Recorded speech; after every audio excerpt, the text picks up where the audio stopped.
자, 오늘 이 말씀을 통해서 다시 일으켜 세우시는 하나님이라는 제목으로 말씀을 나누겠습니다.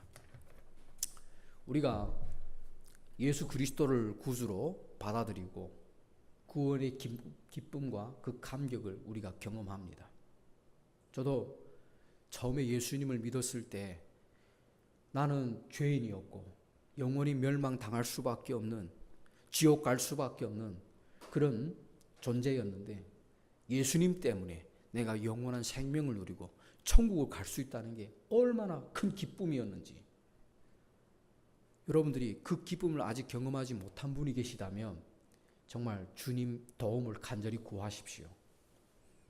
근데 그 기쁨이 저는 평생 갈 줄 알았습니다. 근데 신앙생활을 하면서 많은 어려운 문제들을 이제 만나면서 제가 얼마나 쉽게 무너지고 연약한지 그런 걸 많이 경험했습니다. 제가 낙심하고 넘어질 때는 기도도 안 됐고요, 성경도 보고 싶지 않았고요, 찬양도 나오지 않았습니다. 아마 여러분들이 금방 예수님을 믿는 사람들은 그걸 아마 모를 겁니다. 하지만 오랫동안 교회에 신앙생활을 하신 분들은 그런 걸 경험했을 겁니다. 오늘 우리 본문의 말씀은 우리가 히브리서 전반을 우리 한번 생각해 봐야 됩니다. 히브리서는 히브리인들이, 특별히 1세기 초대교회 성도들이 유대교회에서 예수님을 믿고 복음을 받아들이고 구원받은 하나님의 자녀들이었습니다. 그런데 그들이 겪고 있었던 여러 가지 어려운 환경은 정말 낙심할 수밖에 없는 그런 상황이었습니다. 여러분, 재산도 몰수당하고요, 심지어 목숨도 잃어야 되고요, 가족도 잃어야 되고요, 모든 걸, 예수님을 믿는 것 때문에 모든 것을 잃어야 될 그런 고통 속에서 그들은 살았습니다. 그리고 속히 오시겠다고 약속하셨던 주님은 그들이 그렇게 고통스럽게 핍박받는 그런 환경 속에 예수님은 금방 오시지 않았습니다. 그런 가운데 핍박이 계속해서 더 강도가 높아지니까 그들은 그것을 견디기 너무 어려웠던 거예요. 여러분, 핍박이 강하면 강할수록, 우리가 고통을 당하면 당할수록 우리의 믿음은 흔들립니다. 그리고 세상의 유혹이 크면 클수록 우리가 쉽게 흔들립니다. 그래서 사탄은 유혹과 핍박으로 항상 하나님의 자녀들을 공격해 왔습니다. 그게 저희들의 삶이었어요. 저도 때로는 찬양 부르고 또 말씀을 선포할 때 믿음이 스스로 되게 강해지는 느낌을 경험합니다. 그런데 때로는 내가 왜 이렇게 믿음이 없지? 내가 말씀을 가르치는 자로서 왜 내가 이렇게 연약하지? 이런 걸 경험할 때도 있습니다. 왜 그럴까요? 어려움 때문에, 고난 때문에 쉽게 우리가 낙심하는 존재라는 걸 우리가 알 수 있습니다. 자, 그래서 오늘 본문에서 하나님께서 우리가 이 땅에서 살아갈 때, 특별히 히브리서 12장은 뭘 말합니까? 1절부터 3절까지는 믿음의 경주를, 믿음의 창시자요 완성자이신 예수 그리스도를 바라보자. 왜냐하면 대부분 사람들이 생각에서부터 문제가 생기는 겁니다. 그래서 오로지 예수님을 바라보고 우리의 믿음의 경주를 달려갈 것에 대해서 말씀하고 있죠. 그리고 4절부터 이제 11절까지는 지난주에 우리가 5절부터 11절까지 나눴죠. 우리가 정말 믿음의 선한 싸움을 싸우기 위해서는 죄와 계속 싸워야 됩니다. 3절과 4절에서 피 흘리기까지 죄와 싸우라고 얘기합니다. 그만큼 죄의 유혹은 강한 거예요. 여러분이 핍박받으니까 예수님을 배신하잖아요. 부인합니다. 핍박받으면 죽음이라는 이 공포가 오면은 사람들이 예수님을 부인합니다. 베드로도 부인했고요. 그리고 기독교 역사를 보면은 많은 사람들이 예수님을 부인했습니다. 배도를 합니다. 왜냐하면 그 핍박의 강도가 너무 셌기 때문에. 그리고 또 어떻습니까? 유혹에 못 이겨서 예수님을 부인합니다. 그래서 피 흘리기까지 죄와 싸우라고 이야기하죠. 그리고 5절부터 11절까지는 하나님은 사랑하는 자녀에게 징계를 한다. 여러분이 주님을 떠나 살면서 내 삶이 아무런 고난이 없다, 아무런 문제가 없다, 여러분 그렇게 생각한다면 사생아가 될 가능성이 많다는 거 우리가 알아야 됩니다. 내가 주님을 멀리하면 할수록 나에게 고난이 많다. 그러면 하나님은 사랑하는 자에게 징계를 한다고 말씀했죠. 고난 자체가 어떻습니까? 우리에게 고통을 가져다 줍니다. 사랑하는 자녀에게 징계를 주십니다. 그래서 우리가 징계에 대해서 우리가 함께 말씀을 나눴죠. 자, 다시 한번 우리가 중요한 구절들을 한번 살펴보겠습니다. 5절 보면은 또한 자식들에게 하시듯 너에게 말씀하시는 그 권면을 너희가 잊었으니, 여러분 하나님의 말씀을 우리가 너무 쉽게 잊어버립니다. 알고 있음에도 불구하고 고난이 오면 우리가 쉽게 잊어버리죠. 그렇잖아요? 머리로는 많은 지식들을 알고 있지만 쉽게 잊어버립니다. 그래서 권면을 잊지 말아야 됩니다. 성경에서는 기억하라는 말씀이 엄청 많이 나옵니다. 왜냐? 너무 은혜를 사람들이 쉽게 망각하기 때문에. 그리고 내 아들아 너는 주의 징계를 멸시하지 말고 그분께 책망을 받을 때 낙심하지 말라. 두 가지를 우리에게 보여줍니다. 하나님이 우리를 징계하실 때 하나는 징계를 멸시하지 말라는 거예요. 하나님이 지금 나에게 징계를 하는데 고난을 주고 어려움을 주고 고통을 주고 여러 가지를 주는데 사람들이 그걸 멸시한다는 거예요. 가볍게 여긴다는 겁니다. 그거는 교만죄입니다. 교만이에요. 왜냐?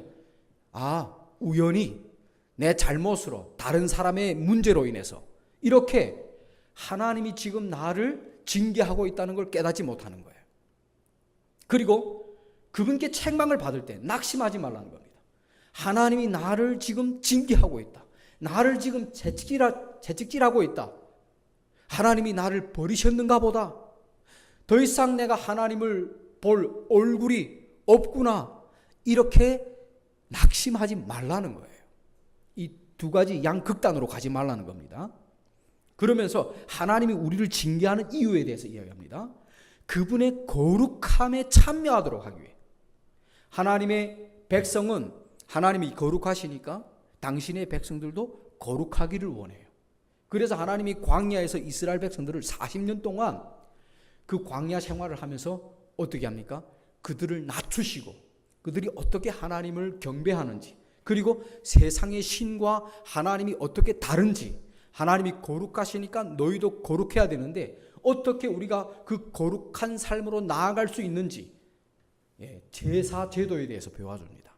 그래서 레위기 같은 경우에는 여러분들이 우리가 읽을 때 번제를 드리고 화제를 드리고 화목제 뭐 여러 가지 제사들이 나오잖아요. 7가지 제사들이 나오잖아요.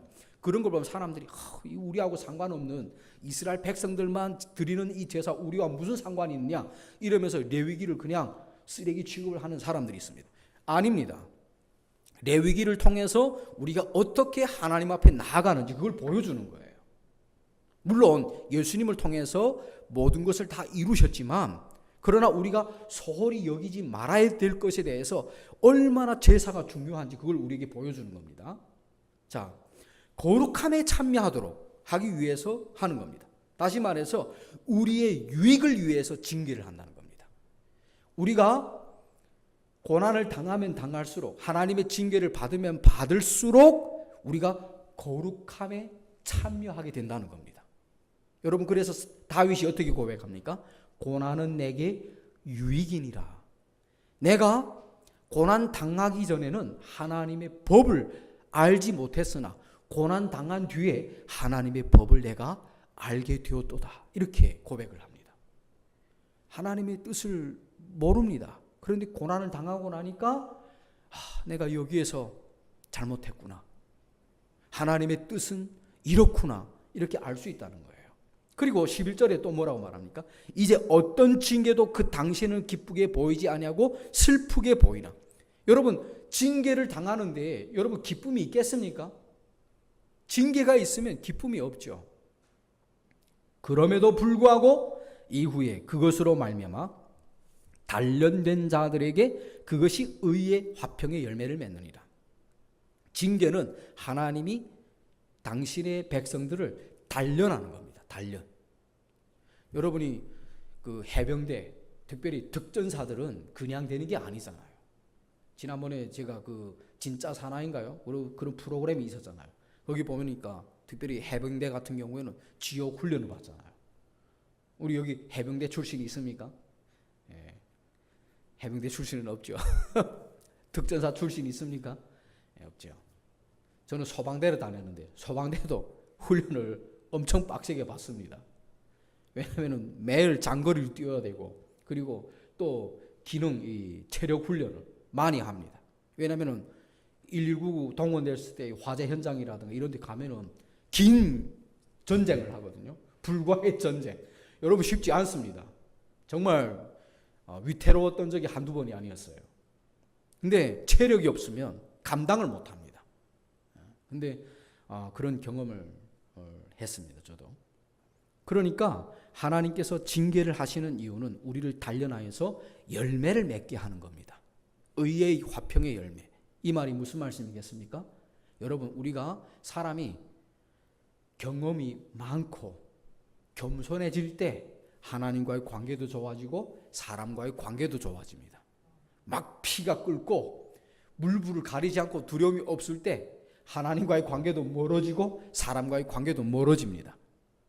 그래서 우리가 정말 열매 맺기 위해서 하나님께서 징계를 하신다. 특별히 사랑하는 자를 징계하신다라는 거 우리가 알 수 있습니다.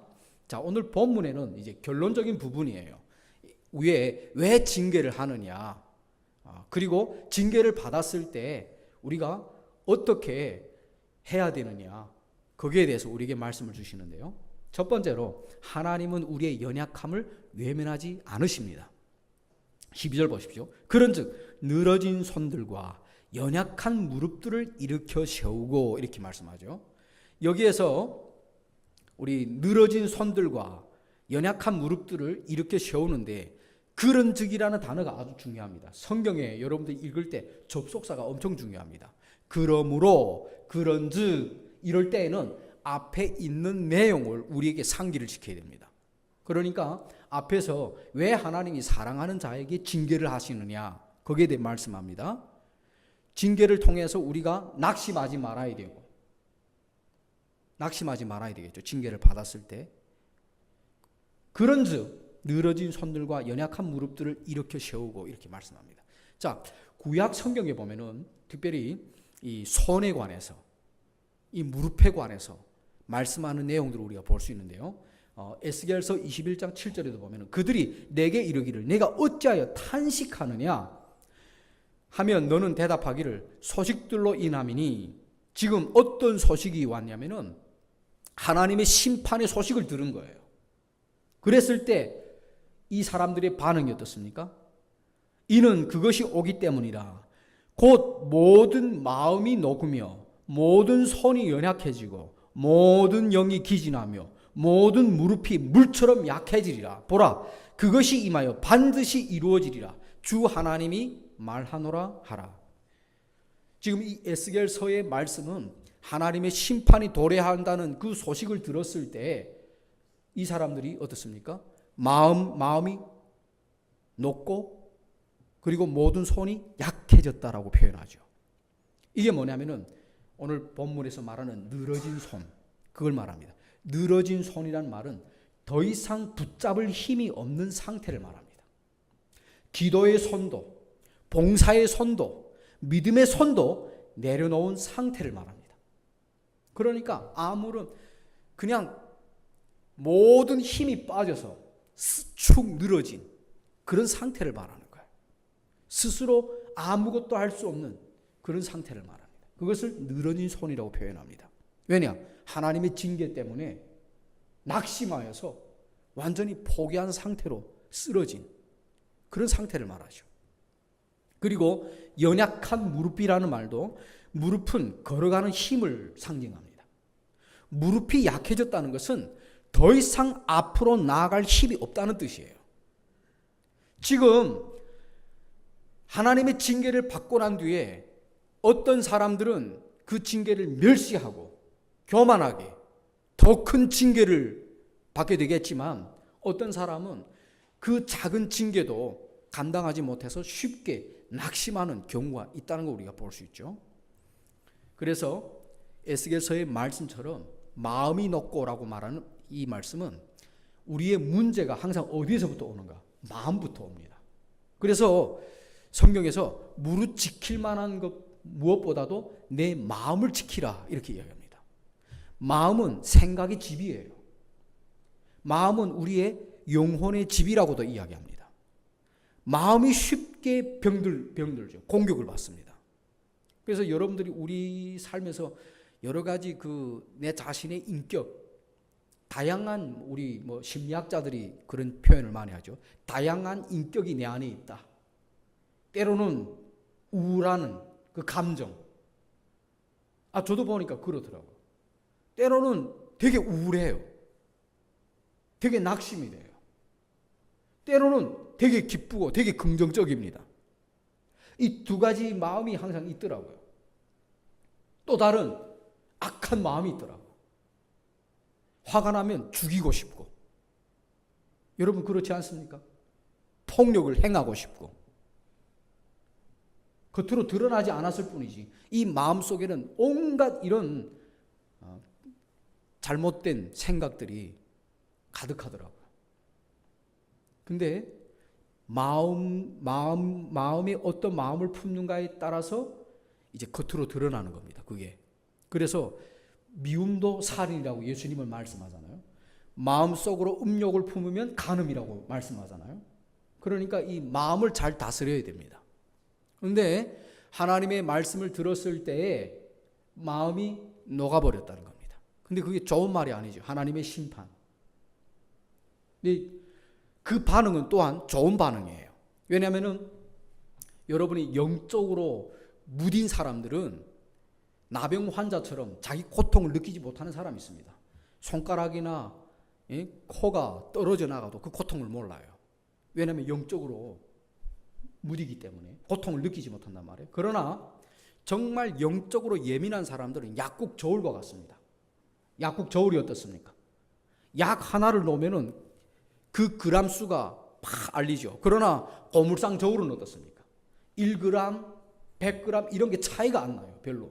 그러나 약국 저울은 엄청난 차이가, 영적으로 우리가 그런 민감도가 있어야 됩니다. 민감해야 돼요. 지금 여러분들이 이 세상을 보는 성경적인 가치관이 있어야 돼요. 세상적인 가치관이 아니라 성경적인 가치관이 있어야 됩니다. 성경적인 가치관을 가지고 살아갈 때 여러분들이 세상을 보는 눈이 다릅니다. 세상의 문화는 여러분들이 되게 우리가 쾌락을 느끼죠. 영화를 보거나 음악을 듣거나. 그러나 세상의 이런 문화적인 가치관의 이런 것들은 우리의 영혼을 도움을 안 줍니다. 오히려 주님과의 관계를 점점 멀어져 가게 만들어요. 그래서 어떤 학자들은 뭐라고 말합니까? 세상의 문화는 마귀의 놀이터라고 이야기합니다. 마귀가 언제든지 장난을 칠 수 있는 거예요. 여러분 한 20-30년 전만 해도, 제가 금방 예수님을 믿을 때만 해도, 여러분이 동성애가 교회에서 용납한다? 말이 안 되는 소리잖아요. 동성애라는 그 자체가 아주 수치스러운 단어잖아요. 근데 지금은 어떻습니까? 학교에서 가르친단 말이에요. 학교에서. 남자, 여자, 성, 지금 남자, 여자라고 말해도 지금 미국 같은 데는 어떤 지역에서는 당신은 남자입니다. 당신은 여자입니다. 법적으로 걸린대요. 왜냐하면 자기 성은 자기가 결정한다는 거예요. 화장실도 지금 남자가 여자가 같이 쓰는 그런 중성 화장실도 있습니다. 지금 인천에 제가 있다고 하나 들었습니다. 그러니까 세상이 점점 이렇게 미쳐가는 거예요. 그럼에도 불구하고 사람들은 인권 그런 걸 외치죠. 그러면 많은 또 교회들도 어떻게 이야기합니까? 거기에 동조됩니다. 우리가 차별 대우하지 말자. 여러분 차별 대우하는 게 아니에요. 거의 역차별이 일어납니다. 올림픽 스포츠, 이번에 스포츠에도 여러분이 한번 보십시오. 남자가 자기가 성전환을 하고 여자라고 올라가서 여자 선수를 엄청 패댔잖아요.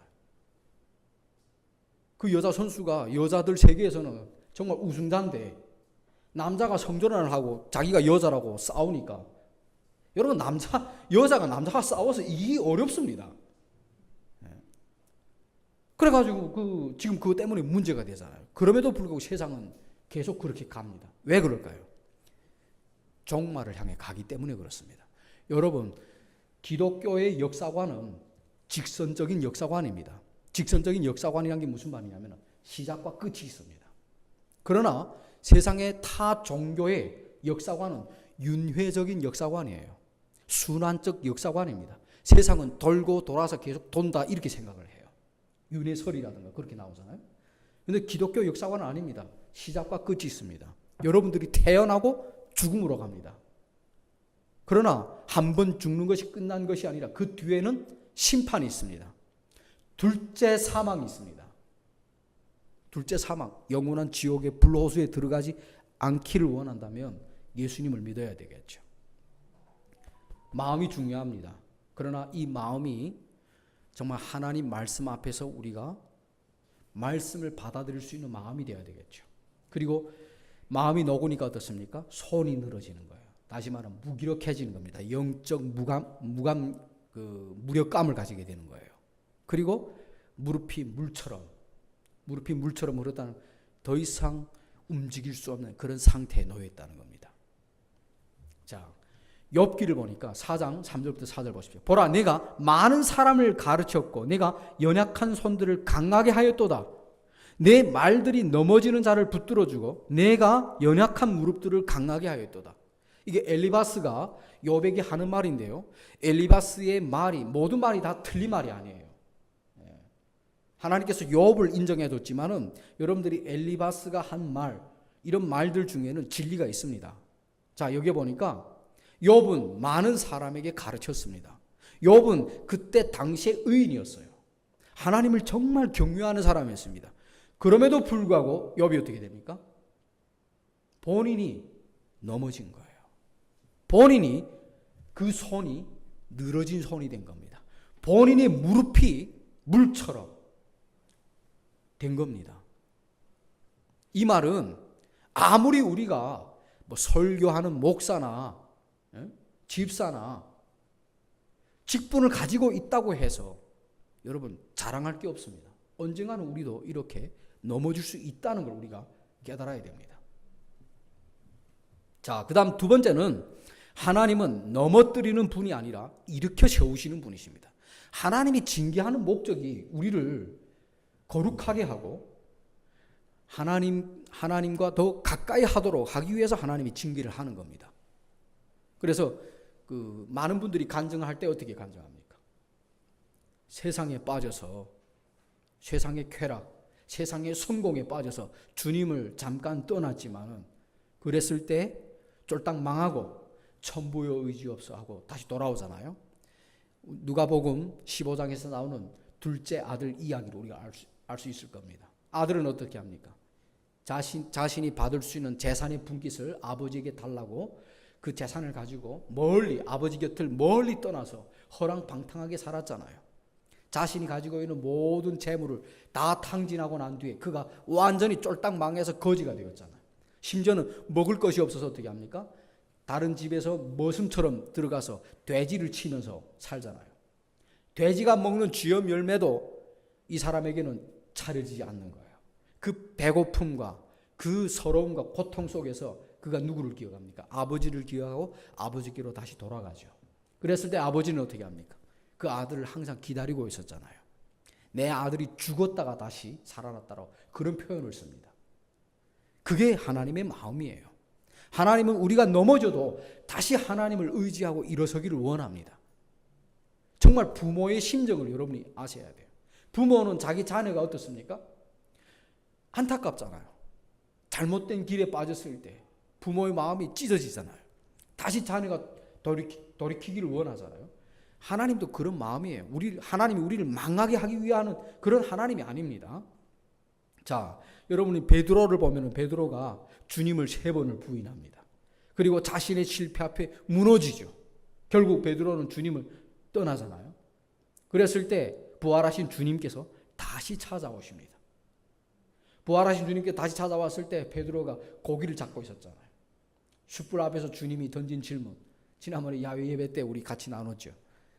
주님이 내가 나를 사랑하느냐? 내 양을 먹이라. 네가 나를 사랑하느냐? 네, 내가 주를 사랑하나이다. 내 양을 치라.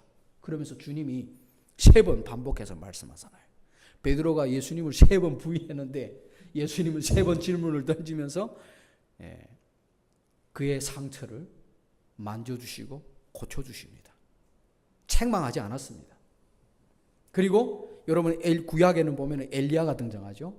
갈멜산의 승리 후에 로뎀 나무에 아래서 죽기를 구하죠.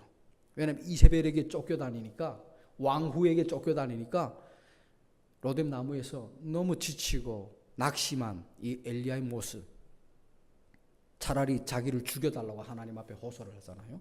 그럴 때 하나님이 그를 정죄하지 않았습니다. 네가 왜 이렇게 믿음이 없느냐? 내가 너에게 하늘에서 불이 떨어지는 놀라운 기적을 경험케 하지 않았느냐? 그럼에도 불구하고 내가 그 시간이 얼만데 이렇게 낙심하느냐? 이렇게 책망하지 않습니다. 오히려 하나님은 그를 만져주시고 그를 먹이시고 쉬게 하시고 힘을 주시고 다시 보냅니다. 사명을 감당하도록. 이것이 하나님의 방식입니다. 사탄은 정죄를 해요.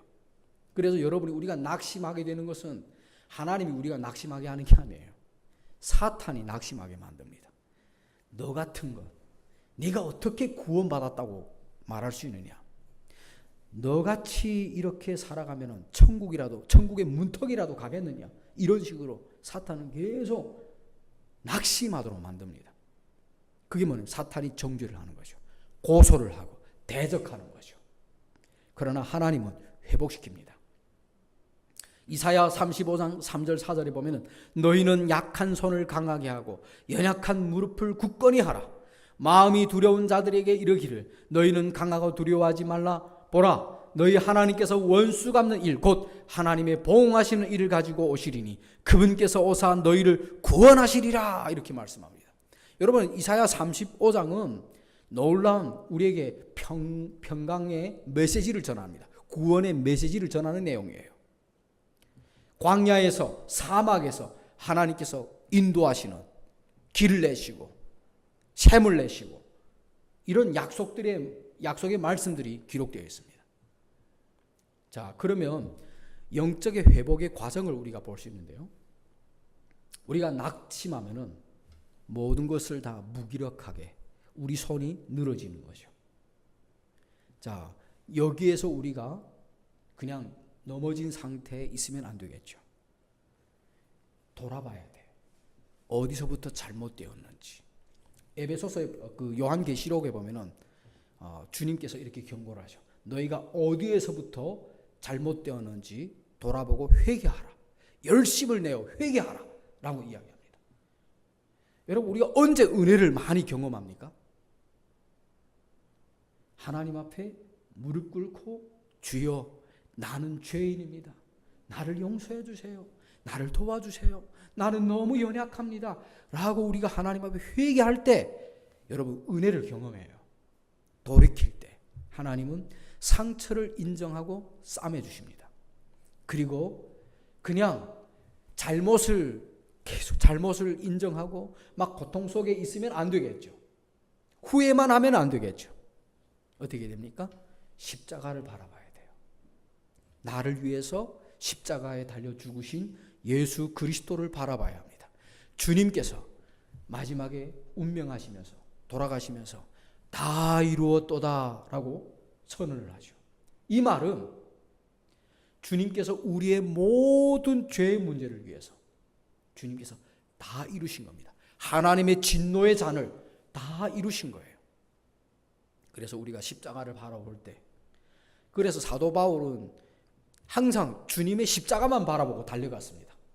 여러분, 우리가 주변을 보면은 낙심할 일들밖에 없어요. 염려와 근심할 일밖에 없습니다. 여러분이 건강에 관해서 계속 근심한다고 해서 여러분 건강이 보장되는 건 아니잖아요. 그렇잖아요. 언젠가는 우리의 이 겉사람은 다 쇠해져 갑니다.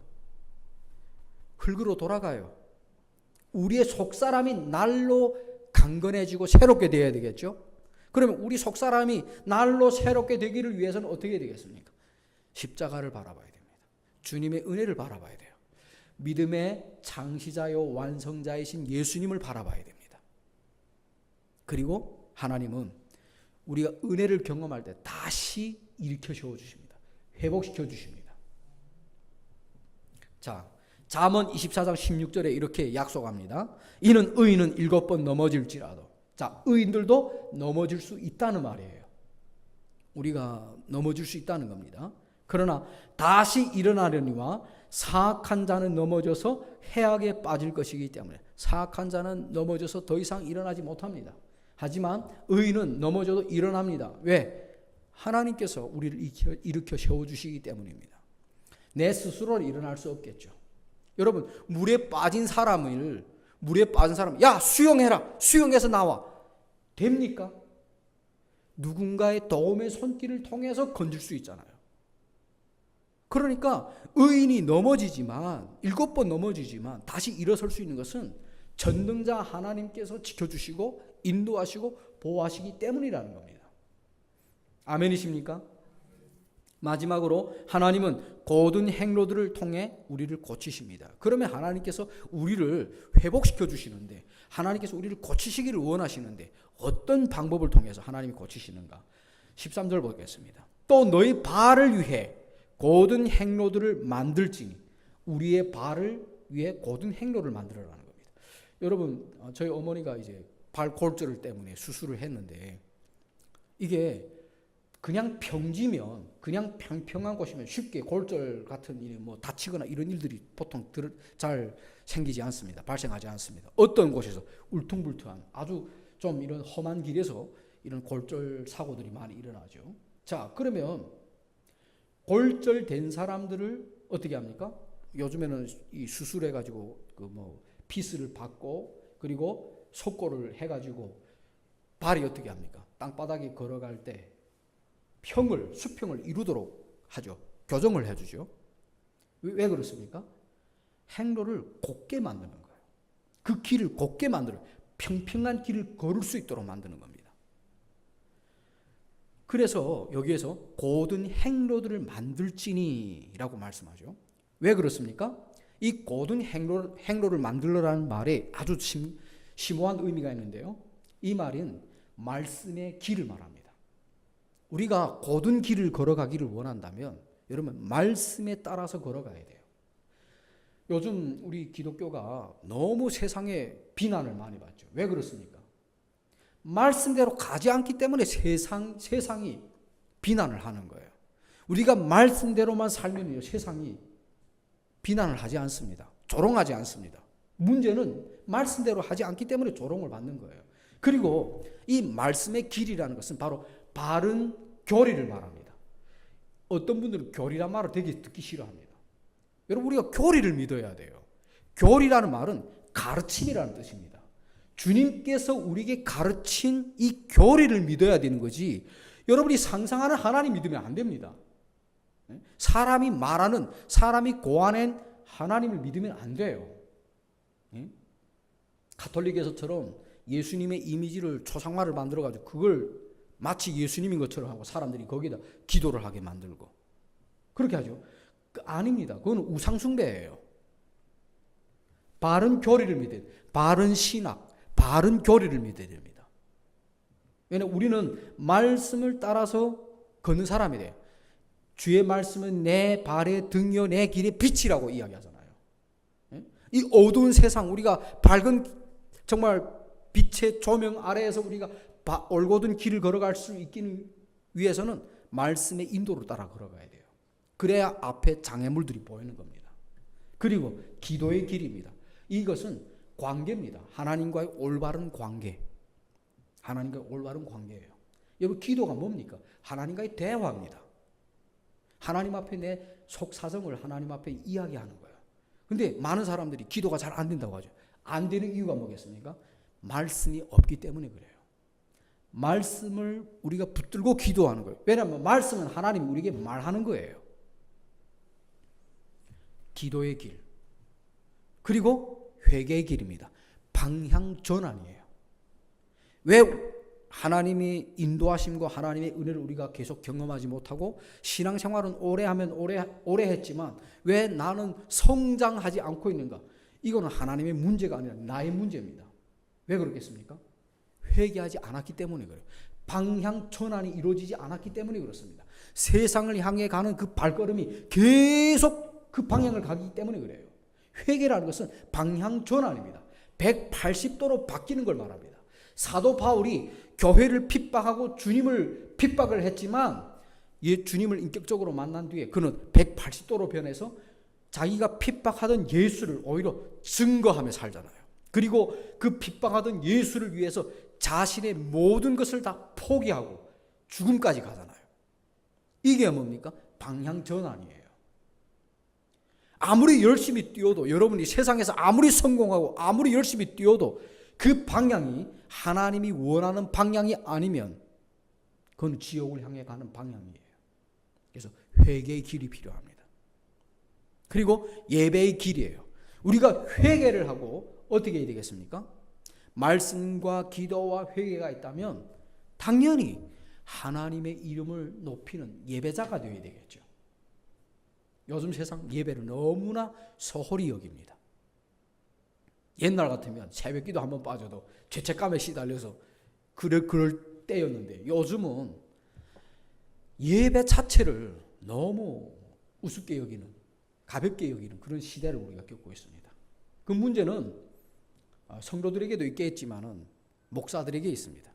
가르치는 사람들이 이상하게 가르치다 보니까 예배를 사람들이 소홀히 여기는 거예요. 교회 이 예배당에 모여도 하나님 앞에 그 하나님과의 대면 예배가 아니고 비대면 예배인데 온라인으로 하든 교회 나와서 예배하든 다 비대면인데 이렇게 성경을 해석하는 사람들이 있어요. 그러니까 사람들이 요즘에 가나안 성도가 200만 명이 넘는다잖아요. 교회 안 나가는 사람들이 어떻게 할까요? 다 뭐 유튜브라든가 온라인을 가지고 예배를 드린다고 이야기합니다. 그거는 예배의 개념을 모르는 몰상식한 겁니다. 예배는 하나님과의 만남이에요. 그냥 여러분 예배를 구경하는 게 아니에요. 여러분 예배를 구경하러 오셨습니까? 아니잖아요. 오늘 하나님께서 나에게 어떤 말씀을 주실지, 그리고 그 말씀을 붙잡고 하나님 오늘 말씀을 통해서 저를 책망해 주시니 감사합니다. 그리고 이제는 내가 더 이상 이렇게 살아서는 안 되겠습니다. 하나님 저를 도와주세요.